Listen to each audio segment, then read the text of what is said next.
అననీయ అనే ఒక శిష్యుడు ఉండేను. ప్రభు దర్శనమందు అననీయ పిలవగా అతడు ప్రభువా ఇదిగో నేనున్నాను నేను. అందుకు ప్రభు నీవు లేచి తిన్నది అనబడిన వీధిలో యోధ అనువారి ఇంట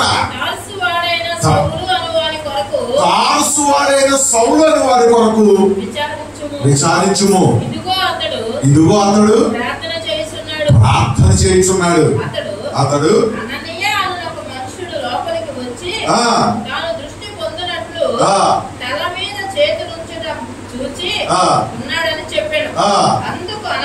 అందుకు ప్రభు చెప్పాడు, తిన్నది అనే వీధిలో సౌలు అనేవాడు ఉన్నాడా, ఇల్లు ఒకసారి పలానా ఇంట్లో ఉన్నాడు, ప్రార్థన చేస్తున్నాడు, అది కడుపోయి నేను చెప్పాను అననీయ అనేవాడు వస్తాడు నీకు, నీ తల మీద చేతులు ఉంచుతాడు, నీ కళ్ళు వస్తాయని చెప్పాను, నువ్వు వెళ్ళు అని దగ్గరికి చెప్తున్నాడు.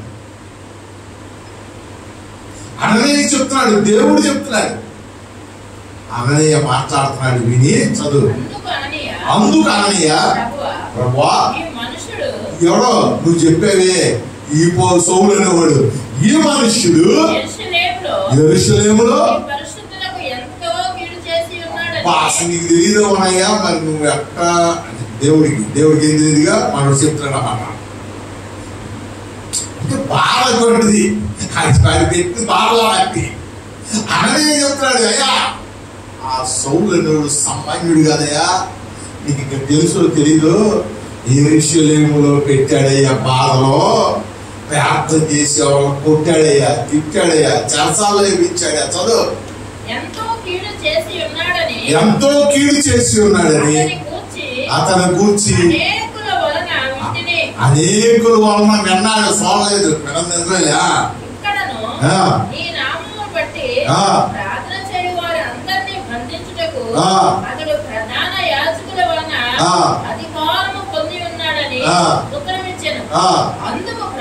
చెప్పాల్సి చెప్పాడే, మంచోడు కాదయ్యా, అంటుడయ్యా, ఇట్టంటుడయ్యా, వాళ్ళు మంచోడు కాదయ్యా, వీళ్ళు మంచోడు కాదయ్యా, అది చేసాడయ్యా, ఎటు చేసాడయ్యా, ఇక్కడికి వచ్చి కారణం వేరయ్యా, ఎన్ని చెప్పినాక మళ్ళా ప్రభు మాట్లాడుతున్నాడు. అందుకు ప్రభు నువ్వు వెళ్ళు. చదువు.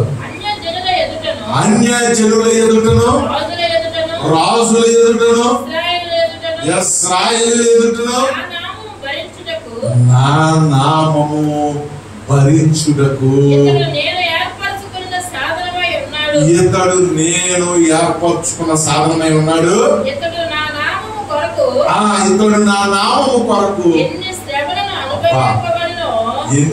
ఎన్ని శ్రమలు బాధలు అనుభవించాలో, హల్లెలూయా, ఎన్ని బాధలు శ్రమలు పడాలో చూపిస్తాను. దేవుడు నిన్ను నన్ను ఎందుకు ఏర్పాటు చేసుకుంటాడు? చీటీలే కట్టుకుంటాగా, రూపాయి దాచుకుంటాగా, గ్రూపులు ఓడి చేసుకుంటాగా, మిమ్మల్ని నేను శ్రమ పడమనసలా, దెబ్బలు మనసలేదు. సౌలు అలా ఏర్పాటు చేయబడ్డాడు, దానికి ఏర్పాటు చేయబడ్డాడు. అన్య జనుల ఎదుట, రాజుల ఎదుట, ఇశ్రాయేలీయుల ఎదుట నా నామము ప్రకటించుటకు, నా నామం కొరకు ఎన్ని శ్రమలు అనుభవించడానికి, బాధలు పడటానికి నేను ఏర్పాటు చేసుకున్న సాధనం అని పౌలు గురించి సాక్ష్యం ఇస్తున్నాడు దేవుడు. మరి నిన్నెందుకు ఏర్పాటు చేసుకున్నాడు అంటున్నాను, అడిగావా?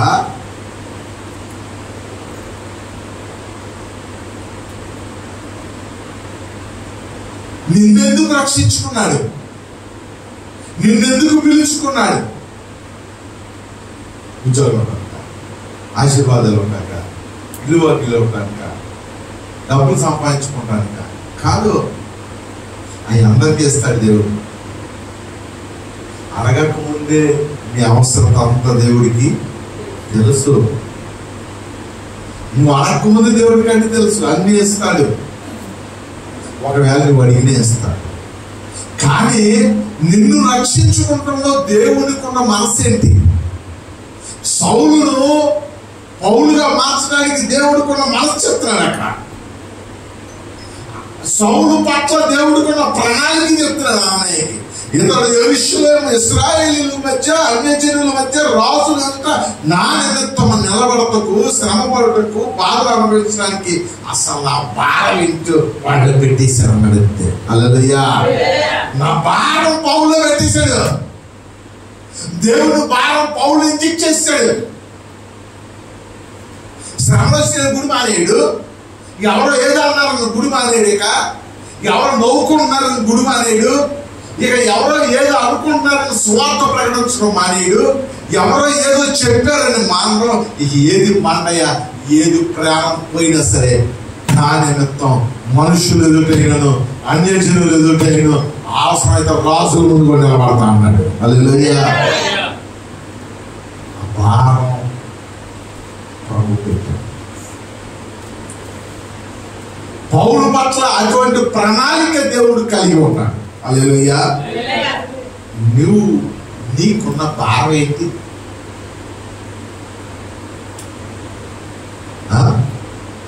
నీకున్న భారం ఏంటి? కళ్ళ ముందు అంత అయిపోతున్నా, నశించిపోతున్నా, కళ్ళ ముందు పోగొట్టుకోవాల్సినంత పోగొట్టు. నువ్వు మాట చెప్తే బాధపడ్డావు. నువ్వు దేని కొరకు పోకులాడతావో దాన్ని పోగొట్టుకున్నావు. నా పిల్లలు నా పిల్లలు నా పిల్లలు నా పిల్లలు నా పిల్లలు బాగుండాలి. నా పిల్లలు ఆ పిల్లలు ఎన్నడూ బాగుపడవు. చెప్పేస్తున్నాడు ఏంటి అయ్యారు. నీ పిల్లలను ప్రభుకు అప్పచెప్పి ఇతరుల పిల్లల కోసం ప్రార్థన చేయడం మొదలు పెట్టే వాళ్ళు వాళ్ళ గురించిన భారం తెచ్చుకో అంటారు. నీ ఇల్లే సరిలేదు, నీ పిల్లలే సరిలేదని. అంత గొప్ప విషయం తెలుసా? ఆ ఇంటి పిల్లల కోసం కూడా వాళ్ళు ప్రార్థన చేయట్లా. బాగా ఉన్నారు, చేతులు ఎత్తి కాళ్ళకి అన్నం పెట్టాలనిపిస్తుంది. అంతా ఎంత పుట్టారు. అదే మీ పిల్లలు పాడైపోతున్నారమ్మా, మీ పిల్లల కోసం ప్రార్థన చేయండి అమ్మా, మీ పిల్లల కోసం గుడికి రండి అమ్మా, మీ పిల్లలు ఎప్పుడు పెట్టుకురండి అమ్మా అన్న ఐదు కొంచెం కదరా.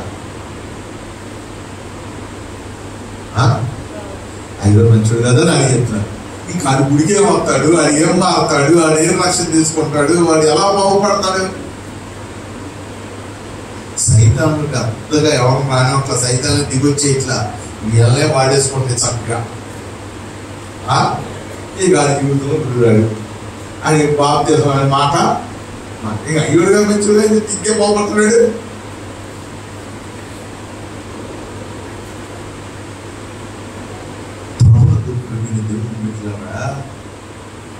ఎంత భయంకరమైన మాట్లాడుతున్నారో నేను చదువుతో బాప్తిసం ఇంకా నుంచి ప్రభువుకు ప్రియమైన దేవుడు పిల్లరా, భారము దేవుని భారం పౌలులోకి వచ్చింది. అసలు దేవుడి ఉద్దేశం నీ హృదయంలోకి వస్తే ఈ లోకంలో నీకు ఏవి కనపడం, ఏవి చెవులకి వినపడం, తగలేదు. ఈ టైంలో కాదంటే ఈ టైంలో గుడికి వెళ్తాం ఏంటి, ఈ టైంలో కాదు ఏంటి, టైం పాడు లేదా ప్రార్థనకే. ఇక ఎన్ని టైంలతో పని లేదు. పగలు రాత్రి సమయమందును అసమయమందును ఏ సమయమందైనా డాక్టర్ డ్యూటీ ఉంటే ఏమైపోతాం? డాక్టర్ ఆవిడ నువ్వు పొద్దున్న 9 సాయంకాలం 5 వచ్చేయాలా అని రూల్ పెట్టిందాం కాదు ఆవిడ. అలాగే చెప్తాను అన్నాడు అనుకో, రైతు గుడిచే కూర్చుని వాడు వచ్చాడు మళ్ళాంటి వెళ్ళాడు ఏంటంటే టైం లేదే ఇంటి రేపు పొద్దున్న రాన్నాడు అనుకో, ఈ రేపు పొద్దున వెళ్ళి డ్యూటీకి వెళ్ళదే కదా ఉంటాడా? అది మన పోస్ట్. అర్థం చేసుకో. దేవుడు నీకు నాకు పెట్టిన భారం ఏంటి తెలుసా? అలాంటి ఏ టైం అయినా సరే మనం అక్కడికి వెళ్ళి ప్రార్థన చెయ్యాలి. మనం వారి కొరకు అంగలార్చాలి, మొర పెట్టాలి. వారి కొరకు దేవుడు వేసిన ప్రణాళిక మనం నెరవేర్చాలి. హల్లెలూయా. టైం లేదా పడలేదా? లేదు. ఇసం ఉందా? ఇసం పొందలేదు. ఇప్పుడైతే కుదరదు వీటికి. ఎందుకంటే భారానికి ఎక్కలేదుగా. భారం ఎక్కువ టైంతో పడలేదు. ప్రభువుకు ప్రియమైన దేవుని బిడ్డలారా, గమనించండి, దేవుని యొక్క భారము నీలోకి రానంత కాలం నువ్వు పరిపూర్ణుడు కాలేదు.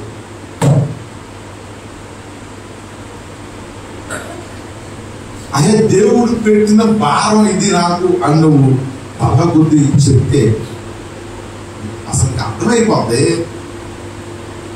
ఒక వ్యక్తి దేవుడి కొరకు పనిచేస్తుంటే, దేవుడు భారం పెట్టిన ఆ పని చేస్తుంటప్పుడు మన కంటికి అర్థమైపోద్ది.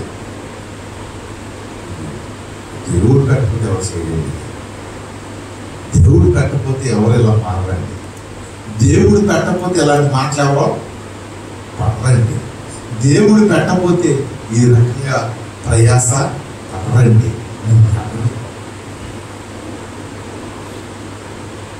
అవునందు ప్రియమైన దేవుడు బిడ్డలారా, గమనించండి. ఎవరే కాదు, రక్షించబడ్డావు, ఆరోగ్యం ఇచ్చాడు, కుటుంబాన్ని ఇచ్చాడు, సమస్తం ఇచ్చాడు, మేలు చేస్తున్నాడు, సాక్ష్యాలు చెప్తున్నావు, కానుకలు వేస్తున్నావు, నేనేం కాదంటావు, మంచిది.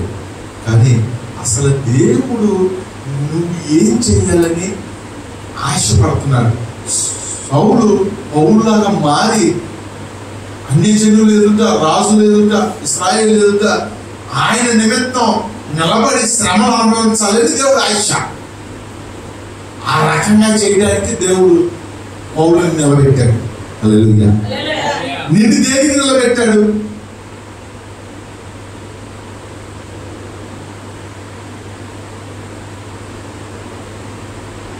ఆదివారం కొన్ని వర్ధమానం అనేసి పెద్ద ఆప్షన్ ఏం తెలుసు మనకి, మామూలుకి ఇక్కడ కట్టిన అయిపోతే ఎక్కడ మానేయచ్చు, 4 చోట్ల ఎక్కడ సార్ కంటి అయిపోవచ్చు. ఈ లోపల మనం పనులు చూసుకోవచ్చు.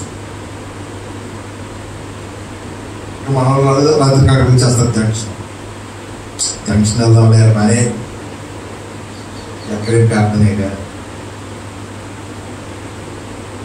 ఈ నెల పెట్టకపోతే వచ్చేలా పెడదాంలే అని ఆయన అనుకున్నాడు. ఎక్కువ వచ్చాను బిర్యానీ బాగా పెద్ద దేశం రెడీ చేసాడు, నేను అలా చేసాడు. బతుకున్నావా? నేను అనుకుంటా తెలివితే అట్లా విపరీతంగా మనకైనా దేవుడు పిచ్చోడు, ఏ చెప్పినా నమ్మేస్తున్నాడు. రాలేదు కానీ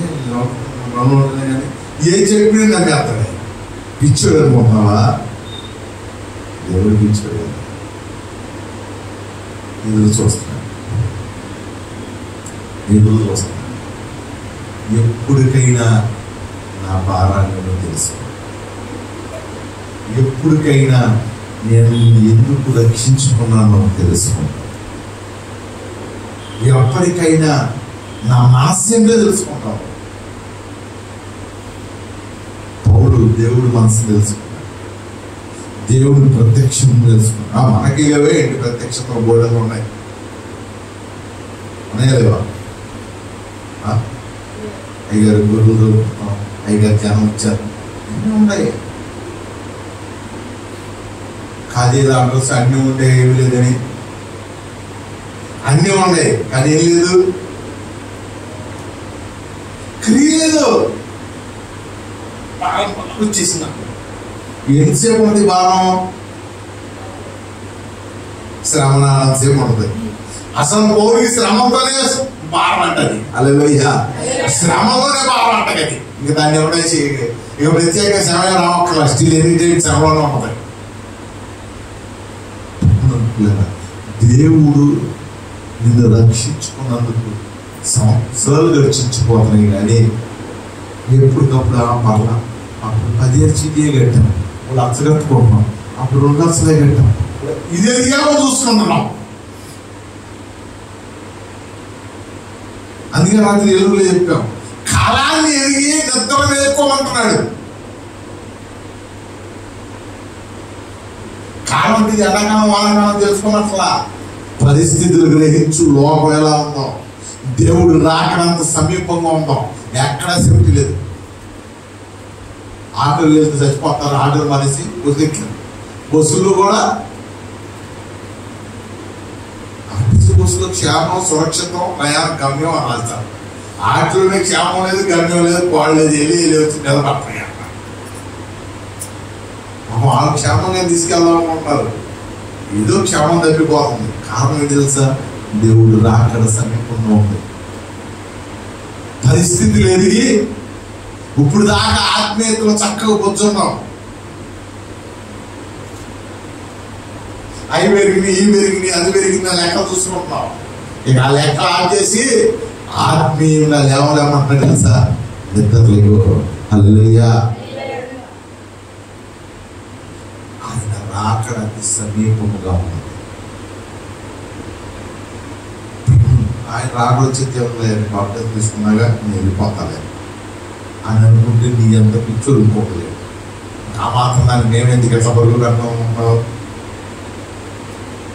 కాదు, అనేకులు ఎడల నువ్వు భారము కలిగి బాధ్యత కలిగి ప్రవర్తించి రక్షిస్తేనే పర్వకట్ట.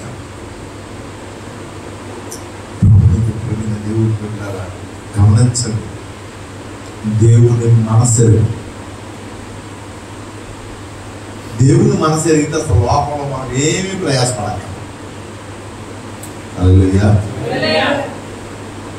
దేవుడు మనసు ఎరిగితే నువ్వేప్పుడు ఏలియా దేవుడు మనసు తెలుసు. కరువు వచ్చింది, చచ్చిపోతాడు, కానీ దేవుడు చచ్చిపోనిచ్చాడా? నువ్వు ఎక్కడికి వెళ్ళినా నీ ఆశీర్వాదం నీ అక్కడ పడతాను. హల్లెలూయా. నువ్వేం చేయకపోయినా, నువ్వు ప్రయత్నం ఏం చేయకపోయినా, నువ్వేం చేయకపోయినా దేవుడు నిన్ను పోషిస్తాను. ఏదో ఉండదో. ఆయన ఆశ్రయించు వారికి ఏ కొదువా లేదు, ఏ కొదువు లేదు, ఏ ఇబ్బంది లేదు. దాని కొరకే ఉరుకులు పరుగులు పెడతా ఉంటాం. ప్రభునందు ప్రియమైన దేవుని బిడ్డలారా, దేవుని భారాన్ని కానీ దేవుని మనస్సుని కానీ మనం అర్థం చేసుకోగలిగితే అప్పుడు తండ్రికి నువ్వు సంతోషం. మనస్సెరిగి ప్రవర్తిస్తావు. దేవుడు ఏది చేయాలనుకుంటున్నాడు నువ్వు నేను, అది మనం చేస్తే, ఆ రీతిలో మనం కష్టపడుతుంటే, ఆ రీతిలో మనం ప్రయాసపడుతుంటే దేవుడు మనం బట్టి సంతోషిస్తాడు. హల్లెలూయా. అందుకనే ప్రభు బాప్తిసం తీసుకున్నప్పుడు ఇతడు నా ప్రియ కుమారుడు, ఇతని యందు నేను ఎందుకన్నా తెలుసా మాట సిద్ధపడుతున్నాడు, నా చిత్తం. అందుకని అందుకని ప్రభు నా తండ్రి చిత్తం మాత్రమే నెరవేర్చాలి. ఇక నా ఇష్టం, నా స్వత్వం, నా ఘనత, నా మహిమ, నన్ను బాగుంటాం, ఇక నాదంటూ ఏమీ లేదు. ఆయన ఆయన నేను డబ్బులు దగ్గర ఆయనకి ఇస్తున్నా, ఆయన నేను నిద్రపడతాను ఆయనకి ఇస్తున్నా, అది నెరవేర్చాలి. ఆయనకి ఇష్టమైంది నాకు ఇష్టం. ఆయనకి ఇష్టం లేని పని మనం చేస్తున్నా కూడా దేవుడు మనల్ని శిక్షించడు. ఏం చెప్పండి, నువ్వు ఇష్టం లేని పనులు చేస్తున్నావు. ఇంట్లో తల్లిదండ్రులకి అన్నబెట్ట మానేస్తారా, బట్టలు కూడా మానేస్తారా, పొడుగు పెట్ట మానేస్తారా? వాళ్ళు బాధపడతారు. ఇది పెట్టాల్సిన ముందు పెడతానే ఉంటారు, ఇది కావాల్సిన డబ్బులు ఇస్తానే ఉంటారు. కాకపోతే అది బాధ. నేను అనుకున్న పని చేయట్లేదు ఏంటి? దేవుడు కూడా మనకి కీడు చేయడు, చంపేడు, చెంతడు మేలు. కానీ ఎవరు పడుతున్నారు తెలుసా వేదన? ఎవరు? దేవుడు వేదన పడుతున్నాడు. ఈ ఉదయకాల సమయంలో ఇక్కడ కూర్చున్న మనల నిమిత్తం, ఎవరి నిమిత్తం దేవుడు సంతోషిస్తున్నాడు, ఎవరి నిమిత్తం వేదన చెందుతున్నాడు, నా నిమిత్తమైన మా అందరి నిమిత్తమైన మనం పరిశీలన చేసుకోవాలి. ఆయన భారం మనలోకి వచ్చిందా? ఆయన మనస్సు ఎరిగి మనం ప్రవర్తిస్తున్నామా? ఆయన మనస్సు చొప్పున మనం నడుచుకుంటున్నామా? అసలు దేవుని మనసు ఏంటి? మన పట్ల ఆయన మనసు ఏంటి? మనం ఏం చెయ్యాలి, ఎలా ఉండాలి, ఎట్లా మనం ఉండాలని ఆశపడుతున్నాడు తెలుసుకున్నోడే అతడు కుమారుడు అనిపించుకుంటాడు. హల్లెలూయా. అతడు సజ్జనుడు అనిపించుకుంటాడు. అతడు దేవుని మనస్సుని ఎరిగిన వాడిగా అనిపించుకుంటాడు. దేవుడు ఆ రీతిగా మనము నడుచుకున్నట్లయితే ప్రభు మనల్ని బలపరచడానికి, నువ్వు ఆయన చెప్పినట్టు నడుచుకుంటే అసలు ప్రభు నిన్ను నీ పక్కనే ఉంటాడు. నువ్వు ఎడితే ఆయన ఎడుతావు, నువ్వు తిరగటం మానేస్తే ఆయన మనస్సు, ఎవరి మనస్సు నీ మీద ఆనుకును, ఎవరి మీద వేసే వాడిని పూర్ణ శాంతి కలిగినవాడిగాను పరిపూర్ణుడిగాను దేవుడు మార్చేస్తాడు. హల్లెలూయా.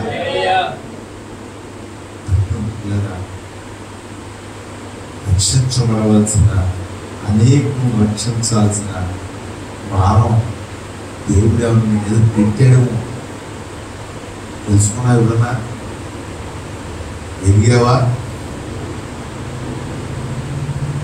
ఎందుకు ఇలా జరుగుతుంది, ఎందుకు ఇలా ఉందని ఎరిగావా? ఎరిగి కూడా ఎవరినట్టు పరిస్థితులు దేవుడు మాట్లాడుతున్నాడు. ఇప్పటికైనా తండ్రి మనస్సు, తండ్రి చిత్తాన్ని నెరవేర్చినట్లయితే, ఆయన చిత్తము నెరవేర్చినట్లయితే నీవు నేను ఆయన కుమారులుగా దేవుడు మనల్ని ఆశీర్వదించుగాక. ప్రార్థన చేసుకున్నాం. పరిశుద్ధుడా రక్షించబడ్డాము, సంవత్సరాలన్నీ గతించిపోతున్నాము, నీ మనస్సు ఎరగలేకపోతున్నాము. నువ్వు మా నిమిత్తము ఏ ఆలోచన కలిగి ఉన్నావో పౌలు పట్ల, సౌలుగా ఉన్నప్పుడే పౌలు పట్ల ప్రణాళికను కలిగి ఉన్నావు. నీ లోకములో, పాపములో, శాపములో మా ఇష్టానుసారమైన జీవితంలో గడుపుతున్నప్పుడే మా పట్ల ఒక ప్రణాళిక కలిగి ఉన్నావు. అది మేము ఎరగక, తెలుసుకోక మేలులు పొందుకుంటున్నాం, ఆశీర్వదించబడుతున్నాం. కానీ మనసారా నీ మనస్సు ఎరిగి నేను సంతోషపెట్టే వాక్యాన్ని కూడిన పిల్లలందరికీ నాకు అనుగ్రహించు. వచ్చిన పిల్లలు దీవించండి, ఆశీర్వదించండి. మా ప్రభువును రక్షకుడు యేసు పరిశుద్ధ నామములో అడుగుచున్నాము తండ్రి. మందరూ ఇచ్చిన వృద్ధం లోకములో ఉన్న పరమ తండ్రి అయిన దేవుని ప్రేమ, కుమారుడైన యేసుక్రీస్తు వారి కృప, పరిశుద్ధాత్మ దేవుని యొక్క అన్యోన్య సహవాసం ఇక్కడ కూడిన మనకు మరి ప్రత్యేకముగా ఎవరు దేవుని చిత్తం వేరి నడుచుకుంటారో అటువంటి దేవుడు సదాకాలంతో దేవుని దీవించి ఆశీర్వదించి ఆయన నామం మహిమ ఘనత కొరకు వాడుకోను గాక.